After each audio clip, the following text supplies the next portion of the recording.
এই নাস্তাটা সবাই এত বেশি পছন্দ করে যে বাচ্চাদের স্কুলে টিফিন বা অফিসেও টিফিন, সকালে নাস্তা, বিকেল নাস্তা হিসেবেও বেস্ট একটা নাস্তা। সো হ্যালো এভরিওয়ান, আসসালামু আলাইকুম, welcome back to my new another blog. আজকের ব্লগটি থাকছে আপনাদেরকে কিভাবে ডিম দিয়ে ইগ স্যান্ডউইচ বানাবেন সেটা নিয়ে।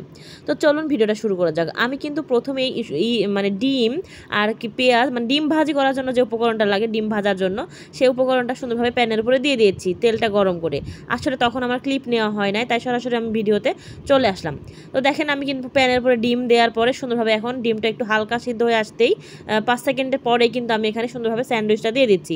স্যান্ডউইচটা ভাজা, মানে স্যান্ডউইচ বলতে এটা হচ্ছে ব্রেড দিয়ে বানাচ্ছি এই স্যান্ডউইচটা। ব্রেডটা কিন্তু আমি আগে হালকা আছে ভেজে নিয়েছিলাম। তখনও আমার ভিডিও ক্লিপ নেওয়া হয় না, কারণ ভিডিওটা দেওয়ার কোনো ইচ্ছে ছিল না। পরে ভাবলাম যে না, বাসায় থাকা উপকরণ দিয়ে আমরা আমাদের মতো অনেক আপুরা এই নাস্তাটা খুব সহজে বানিয়ে ফেলতে পারবেন। তো এই জন্য ভিডিওটা শেয়ার করছি আপনাদের সাথে।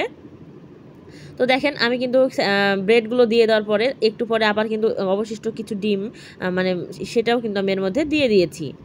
দিয়ে এখন সুন্দরভাবে এটা আমি উল্টে পাল্টে দিব। মানে এটা কিন্তু হালকা নিচের দিকে হয়ে আসছে, তো এটা এখন উল্টে দিলাম। এই যে দেখেন সুন্দরভাবে উল্টে দিলাম, এটা আবার এই পাশে সুন্দরভাবে ভাজা ভাজা হয়ে যাবে। তো এই নাস্তাটা কিন্তু যেটা বলছিলাম শুরুতেই, যে ছোট বড় থেকে শুরু করে সকালের নাস্তা, বিকালের নাস্তা, অফিসের টিফিন কিংবা বাচ্চাদের স্কুলের টিফিন হিসেবে কিন্তু এটা বেস্ট একটা নাস্তা। আর যারা আমরা নতুন নতুন রেসিপি শিখছি আপুরা, আমার কিন্তু এই কুকিং ব্লগের এই ভিডিওটা বানাইছি শুধুমাত্র নতুন আপুদের জন্য, যারা নতুন নতুন রান্না শিখছেন। আমার কাছে সিম্পল জিনিস দিয়ে, বাসায় থাকা উপকরণ দিয়ে এই নাস্তাগুলো অনায়াসে বানিয়ে নিতে পারবেন। তো দেখেন আমার কিন্তু স্যান্ডউইচ পুরোটাই রেডি, মানে ইগ স্যান্ডউইচ এটা, ঠিক আছে। এটা কিন্তু বাসায় সচরাচর অনেকেই বানায়, আবার যারা হয়তো নতুন তারা পারেন না, তাদের উদ্দেশ্যে ভিডিওটা বানিয়েছি। তো দেখেন আমার কিন্তু পুরোটা রেডি হয়ে গেল। এটা আমরা দুইজনে খাবো, তো আপনারা চাইলে অনেক বেশিও করতে পারেন, সমস্যা না, আপনারা আপনাদের মতো করে নেবেন। তো এই যে এখন আমি এটা সস দিয়ে দিচ্ছি একটা বাটিতে। এই সস দিয়ে আমি স্যান্ডউইচটা খাবো।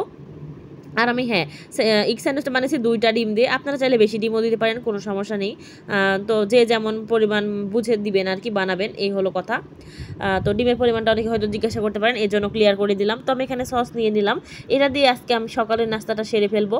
তো নাস্তা একদম পুরো দামে রেডি। তো আমার ভিডিওটা যদি ভালো লেগে থাকে অবশ্যই আপনারা আমার চ্যানেলটিকে সাবস্ক্রাইব করে লাইক, কমেন্ট, শেয়ার করে দিবেন। আল্লাহ হাফেজ।